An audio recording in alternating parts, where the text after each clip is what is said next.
You be welcome to train all of this. Hey guys, welcome back to Pop Culture with Pat. Hi, this is Cricket Leigh Alexander. I play May on Avatar The Last Airbender. Don't be boring. Check out Pop Culture with Pat. Hey guys, welcome back to Pop Culture with Pat. So today we have another special guest on the show, Cricket Leigh.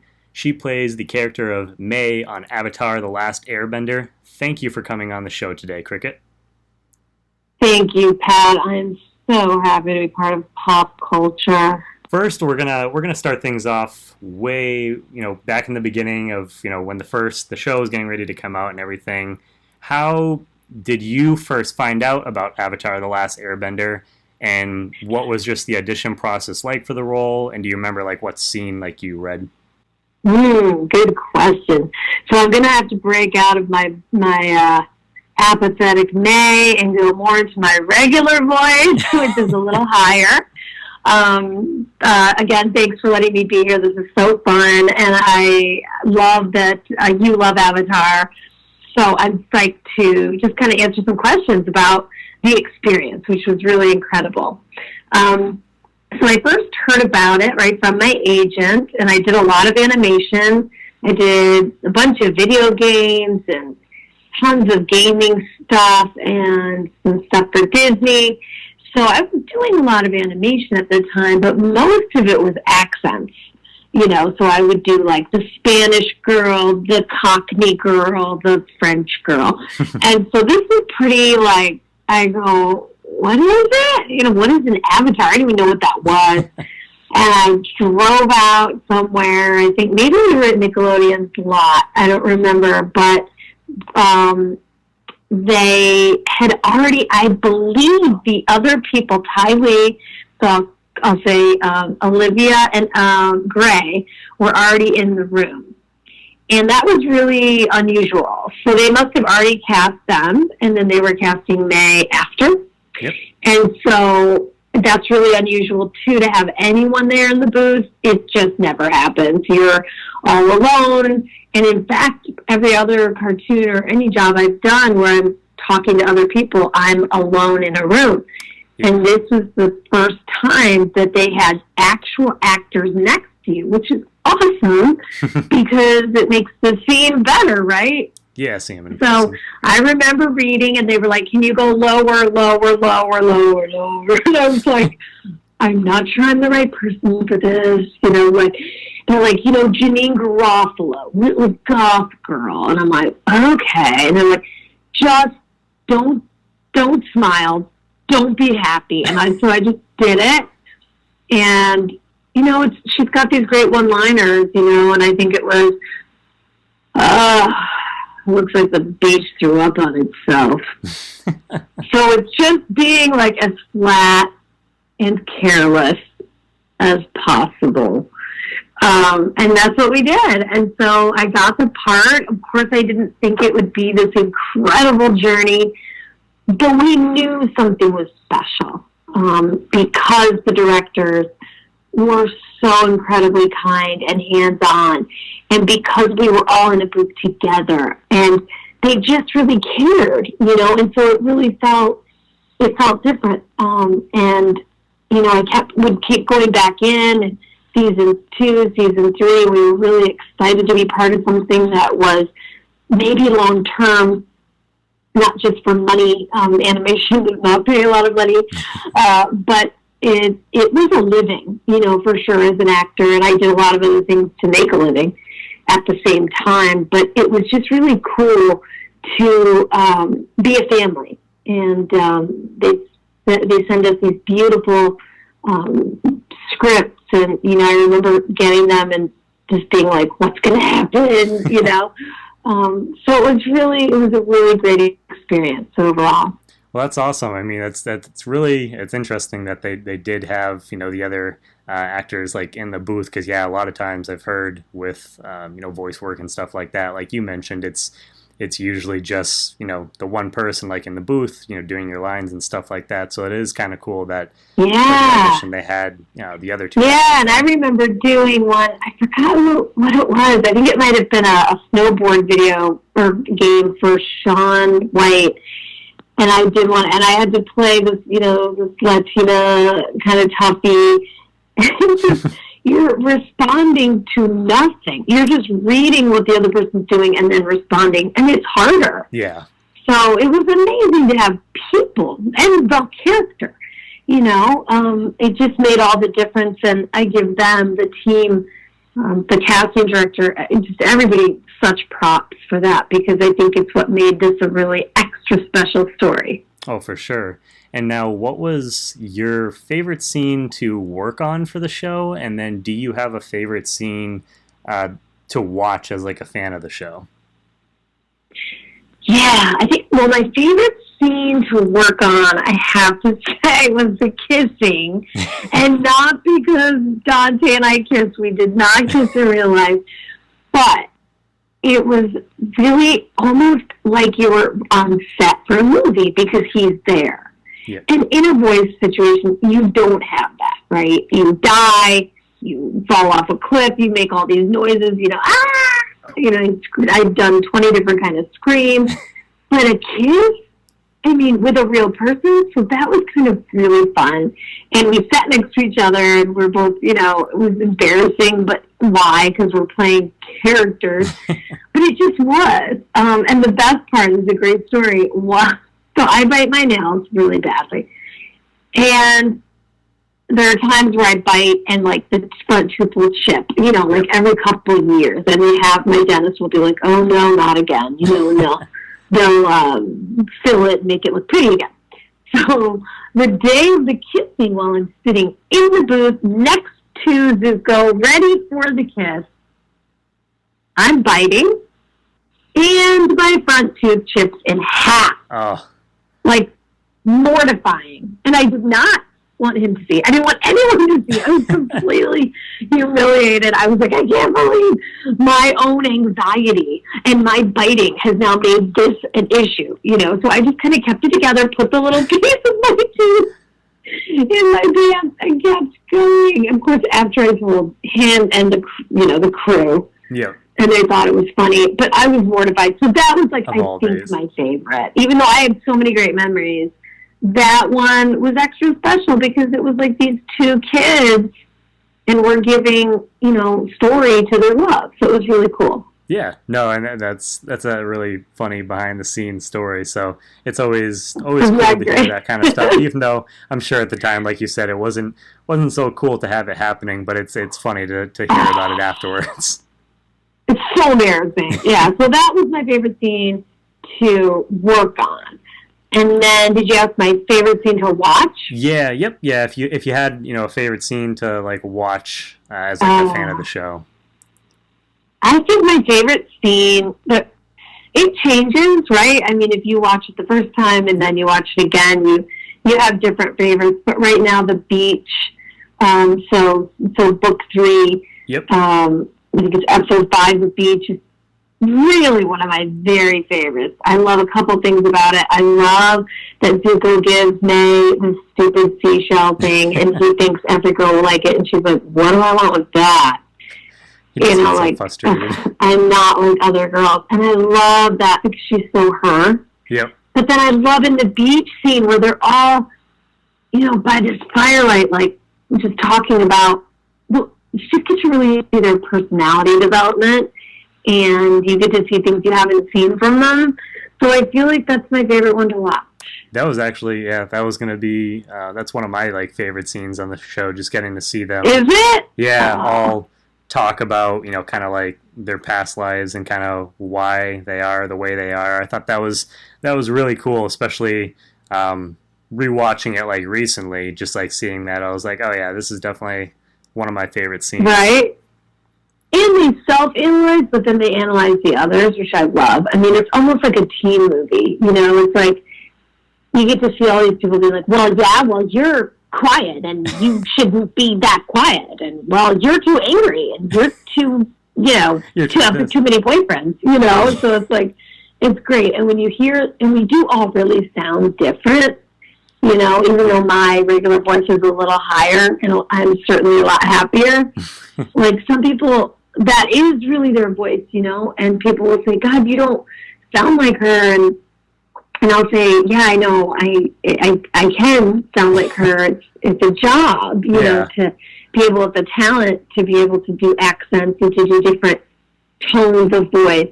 I could never sound like Leigh. I mean, never in a million years could I do that. You know, I wasn't meant to sound like that. But something about having a deep voice, I do think, changes you, because people treat you differently from a child on, especially if you're a woman. Yep. Because you've got this voice that doesn't quite match your gender, and I'm speaking with gender in quotes. Mm-hmm. And people gave me a really hard time from birth. They would say, "You sound like a boy," or "Are you a man?" And it really made me think about gender early and wonder about that. And I never noticed it because it's my own voice, but people definitely had issue. Even when I was at NYU, you know, training for acting, I'd be in a Shakespeare class, and they would say, you know, "You're going to have to work harder than everyone else." I'm like, okay. You don't have a traditional voice. I'm like, wow. Instead of, like, you know, empowering someone to be really cool and different. Yeah, kind of putting it down. Yeah, or just, you know, putting you in a category, right? Because categories sell things.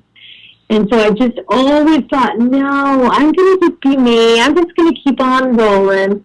And then got to have a voice career, you know, which is amazing. And I'm a singer. So, you know, you kind of end up loving all the things you were kind of hating about yourself as a kid. Yeah, let's say in the end, you know, everything kind of works out, you know, in the end. Yeah. And now, so Cricket, as far as are there any similarities, you know, with yourself and May? And if there wasn't, like, if not, which character would you relate to the most in the show? Oh, that's so great. I love that question. I think there are some similarities. I did not have a controlling family life, so that's different. Mm-hmm. But I do have a poise that she has, a composure. Even though I'm expressive and loud, I'm the girl that's the first to go home from a party because I don't really love parties. I'm the girl that's like, I don't really need expensive things. I'm very down to earth. I just want the people that I love around me, and I don't need much else. And I feel like May's like that. I feel like she doesn't suffer fools. She doesn't need to be the center of attention. And I share a lot of that with her. I think the person I would be most like in the show would either be her or maybe even Zuko in certain ways, because he goes through so much transformation and he's got this angry hunger. Yep. And mine's not so angry, but I'm ambitious as they come. I want more of things, and the things I want are learning. You know, I became a therapist. I'm a master's level therapist now, and I work with kids and adults. And, you know, I'm still thinking, what else? You know, I want to write a book. I want to do so many things. And I think that hunger and that ambition for more makes me kind of in line with Zuko. That's really cool to see, you know, your relation to those two different characters. And because, I mean, you know, you always, as like a voice actor or actor, you always try to find something that you relate with, like, you know, like the main character you're playing. But it's also interesting to hear you talk about, like, you know, like Zuko as well. Now, when did you realize the impact of, you know, the character of May and just the show had on, like, the fans? So about maybe 5 years or so ago, so I was in LA for a long time, in New York, and I moved because I decided I was going to go be a therapist and I needed to go to school and get my master's degree. Yep. And so I did, and what it did was brought me back to Michigan, where I'm from. And when you've been in big cities, that's a scary, daunting thing to think about, because you're in a very standard, sort of typical Midwestern life. So I decided at that time to go do a Comic-Con in Detroit. I had no idea what I was doing. I had no clue people existed that cared about this show like that. I was humbled like you can't believe. I got there and I had this, beautiful setup. I never feel like the star. I feel like I'm at work. It's fun, it's volunteering. Yep. It's not a job it just never felt like that for me. And because it's fun and you get to meet people. And so I signed autographs, which I felt so weird about because I felt like, gosh, these people want, I just felt like so weird. And I remember this girl cried and she said, I just, thank you for being here. You're my hero. And I said, I'm pretty sure you're mine. I said, my life has not been perfect and I deal with a lot of things. And these people just listened. And I was like, oh my God. I'm in school to be a therapist. And I'm thinking this is greatest integration of two fields that I could ever think about. And I had 2 hours that I could talk about what I wanted. So I did one on voice acting. And then I did one on anxiety and mental health. And all these people came up to me and they were like, thank you, that really helped me. And I was like, oh my God, that's what I'm supposed to be doing. So it really gave me an understanding about what I'm doing in the world. But the people were unbelievable. I never would have understood the impact had I not gone and seen people in cosplay, people crying, people bringing their kids. It was really humbling and really cool. Yeah, no, Comic-Cons are definitely a whole different animal. I was gonna say, if you hadn't been to one before, it's like not really. I mean, you might have like a slight idea, but then like actually going to one and seeing all the different people and stuff like that's a whole other thing. I also think what really helped, this show and like other shows and stuff like that, but just like social media wasn't really around as much when the show came out, and now that it's around and now that it's on Netflix and stuff like that, you have kind of this resurgence because you have all the people that watched it when they were younger, but now this whole new audience is getting introduced to it as well. Yeah, and it's fun. Like now I'm on TikTok and I'm on Instagram and YouTube, and it's fun. And people will say, oh, God, this would be so great. You're making so much money. And I laugh and I say, it's really just actually about me connecting to you guys. I have my own other career and I still do voice stuff when I can. And if there were a 4 or if they were doing anything where May was going to be needed, of course I would want, to get in on that and to do that and keep telling her story. But yeah, I had no idea of the impact until then. I knew people loved it. I got people on the street that would, find out it was me that I would work with or whatever and say, oh my God, is that you? And I'd have these secret fans. And I thought it was cool. But when I became a therapist, I was like, well, I better, forget about that whole part of my life because, now I'm a therapist. And then I realized, no, that's crazy. Like, that's what made me me. That's what made me be able to be a therapist and a voice actor. Yeah, no, and it's cool that you're able to combine, like, the two worlds because they definitely, fit. And they do, yeah. Outside of May, I know you talked a little bit about Zuko, but curious if this still applies. But outside of May, who is your favorite character on Avatar The Last Airbender? Well... Oh, I think I would say Azula. I think I do because she's so fun and evil that like I think if I was watching I'd be like, ooh, that's my guilty pleasure of who I'd want to be. Even though she's got issues, right? Yep. I love her, and I love with Wild Abandon how power hungry she is. So I think she would be, at least this week, right? Because it changes a lot for me. But I think she's an incredible character. I think Gray, who voices her, is an incredible person and character. I mean, the people we worked with were some of the nicest people, and that does not often happen in Los Angeles, We just got really lucky. So I would have to say Azula, the princess. No, I think that's a good choice. She's definitely a great character, and what she kind of goes through in the show as well. So I think that's a pretty solid choice.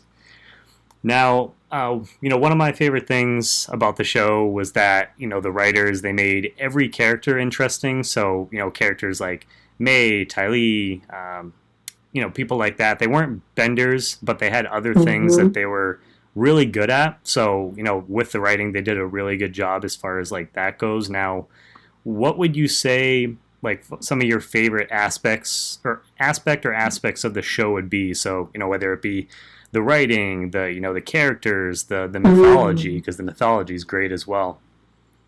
Yeah. I mean, and you're right. May would use stilettos and stars, and she would just hide things in her pocket and throw them out. And they did pay attention to detail. I mean, even the babies, Yep. Just everything. They really paid incredible attention, and so it never felt like a cartoon per se. And so I guess if I had to pick one, the mythology, but the writing within that, I just think they're brilliant people, and they wrote this with love. That's why it's beloved. Yeah, no, for sure. Like some of it's just like, again, crazy, rewatching it, especially, being older now and rewatching it, and just like, wow, like right. All the attention to detail for all the different, the characters, the animals and stuff like that. It's just like, I know, the animals. I'm like, yeah, what else? I was just watching one recently, I can't remember, but just the tiniest things, and that's, I think, what makes it feel like you're in that world, almost like when you're reading a book. Yep. And you always say, well, the book was better. Well, why? Because your imagination was kind of running and all the details were met, and this is one of those times where I think people who, if they were to read it, would be just as happy watching it. For sure. And so now, if you were introducing someone to Avatar The Last Airbender for the first time and had to pick, one episode that best represents your favorite aspects of the show, what episode would you pick to show them, and why? I feel like I would show them, if it was their first time watching it, I would want to get them hooked. So I feel like I would show them Chapter 2, Episode 15, I think it's The Tales of Ba Sing Se. Yep. And I think I would pick that because that's the one where they do vignettes of all these characters. So you get to see their personalities, their perspective. You get to see a spa day. Like, they have such a great sense of humor in this series. And that's, like, literally my number one core value in life. So it really aligned with me. So I love that. It shows friendship in this one. It shows, Aang is dealing with this zoo and building a zoo, and Sokka is part of a poetry club. And it's just like all these great random vignettes. And I think that would get someone to be like, what? I love this. And then they could start the show. Yeah, no, I think that's a great choice, and I know that's from what I've seen, that's definitely been like a fan favorite. So I think it would be a good way to get people hooked. Well, yeah. Plus it's just fun to say Ba Sing Se, like to say that 10 times. It's fun. Exactly. Now, did you do anything special to celebrate finishing up the show after filming like the series finale? I believe they did have, and I have no idea why I did not attend. I'm sure I had something else or work or something, but I know they had like a closing party because we were all so sad, that it was ending. And yeah, they had some sort of closing party. They also had a Christmas party every year at Nickelodeon that we could go to, and they were so supportive. I mean, obviously, to walk into a job for animation and have Mark Hamill just like hanging out is like mind-boggling and amazing, and I felt very lucky then. I feel just as lucky now because it's a beloved series, and I'm beyond blessed to be a part of it and to have the people, I've got something like 180,000 likes on TikTok, and these people are just full of the most incredible sentiment about the show. So, yeah, we definitely had a little goodbye, but we didn't get the way you'd want because the animation is different than a film set where you're all together and then it's a wrap party. We didn't know that it was going to end, so it's a little different. And like you said, there's so many different talented people who made the show come to life. What was your biggest takeaway from just working on the show, whether it be like advice you received or just like different connections you made with the cast? I mean, I think advice, I can't really think of any, because we were kind of all separated, right? So we'd be, let's say Dante and I would be in the booth, but sometimes in the booth, which was huge, there would be clumps of people. So you'd have Ray, you'd have Mark, you'd have someone else sitting near him, and then you'd have these sort of little, what do we call them, separators, right? So you could have 10 people, which is amazing. So you could have everyone in there that read for that entire episode in one sitting, and in fact, you could read it in order. So that was the greatest thing I learned, was that animation and acting for animation can be collaborative like that, and that you get benefits from doing it that way, that you get real acting. You get to see people, you get to touch them if you wanted, you get to look in their eyes. So I think that was my favorite thing I got out of it. And of course, I love playing someone so different from me, because I'm about as positive as they come. I mean, it's like, it's just who I am. And even though I have a dark sense of humor and I love flair and I'm kind of out there in some ways, I'm also like really sunny. So to play someone like this was fun, because every time I would come back to record, they play you your last time you were there, right? So they do a playback, and I would listen and be like, holy crap, is that me? Because it's just so flat. And so it took me a while to get down to that level. And I liked it because when I left, I never felt like her. I felt like that was a special thing I got to do, but I never mixed up myself and May, which you can do with characters, you know? But I never did with her because I was so different. And I really love that they gave me the opportunity to be an actor and to not just pick someone who sounded like that, but to pick someone who could do that. Yeah, and it must be, refreshing too, as like an actor, just getting to, like you said, to kind of just play someone that's, in a lot of ways, and I know you said there are some similarities, but in a lot of ways, like, different from you. It just has to be kind of refreshing to kind of get to be someone else for like a little bit. Oh, it's my favorite part. That's why I was always the one that did the accents. I was the one that booked stuff that was really wacky or really far from the person, because that's just what I enjoyed, And they do sometimes pick exactly how you sound, and that's what you do, and you play this part for many years, but not me. I mean, all of mine are so different, and I like that. Yeah, and now you can just tell, the show, it's how truly special it is. We're 15 years later after it originally debuts, and now it's on Netflix, and it was #1, which was pretty crazy to see. So it's I would say it's just as popular, if not more popular now. So what makes the show so special in your opinion?